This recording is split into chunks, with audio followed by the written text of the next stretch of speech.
ये मछलियों को खाना देने का समय है। इंडोनेशिया में ये मछली पालक किसान तय करते हैं कि उन्हें कब और कितना चारा देना है। पर्याप्त खाना नहीं मिला तो उनका पोषण कम रह जाएगा, लेकिन ज्यादा खिला दिया तो आर्थिक नुकसान होगा।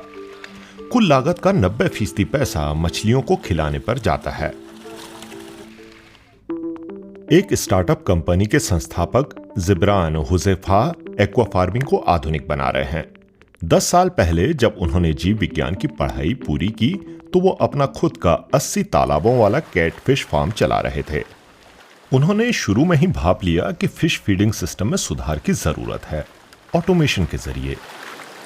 मैं कैटफिश किसान था, वो मेरी पसंदीदा मछली है, और जब मुझे फीडर बनाने का ख्याल आया तो मेरे जहन में साथी किसान ही थे। ये एक सिंपल आइडिया है, छोटे से बिजनेस के लिए छोटा सा आइडिया। लेकिन पूर्वी एशियाई देश इंडोनेशिया में एक्वा फार्मिंग बड़ा बिजनेस है। चीन के बाद वो दुनिया की सबसे बड़ी एक्वाकल्चर इंडस्ट्री वाला देश है।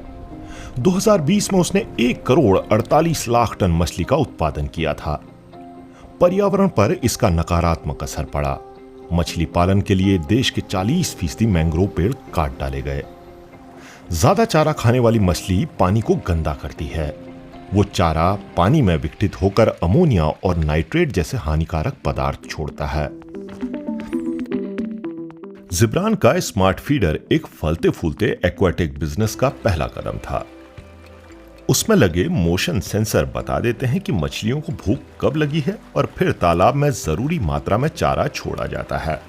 उससे कचरा नहीं होता और जल प्रदूषण भी कम होता है। लेकिन मछली पालक शुरू में इसके लिए तैयार नहीं थे और वो उस टेक्नोलॉजी से भी पूरी तरह वाकिफ नहीं थे। शुरू में तो वाकई बड़ी चुनौतियां थी। किसानों के पास मोबाइल फोन नहीं थे, उन्हें क्लाउड का पता नहीं था। क्लाउड क्या है, तो हम उनके दिमागों में तकनीक घुसाने के चक्कर में नहीं पड़े। हमने किसानों को विश्वास दिलाया कि टेक्नोलॉजी उनके रोजमर्रा के बिजनेस में मदद पहुंचा सकती है। शुरुआती दिनों में स्टार्टअप ने किसानों को स्मार्टफोन दिए। ई फीडर चलाने के लिए उनकी जरूरत थी, उन्हें ट्रेन किया गया। उसके इस्तेमाल से हम लोग किसानों को फीडिंग की सबसे ज्यादा मेहनत वाली प्रक्रिया से निजात दिला सकते हैं। रोजाना 50 से 100 बार हम मछलियों को चारा दे सकते हैं। अंततः मछलियां तेजी से बढ़ेंगी और हम लोग फीडिंग की लागत को अच्छा खासा बचा सकते हैं। अगर मछलियां तेजी से बढ़ती हैं तो किसान उनका और उत्पादन कर सकते हैं।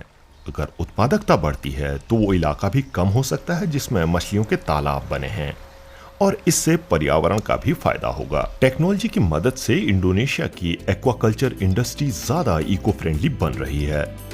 दुनिया में बड़े पैमाने पर सुधार की जरूरत है। संयुक्त राष्ट्र का अनुमान है कि 2030 तक दुनिया में मछलियों की करीब 2/3 खपत एक्वाकल्चर से आएगी।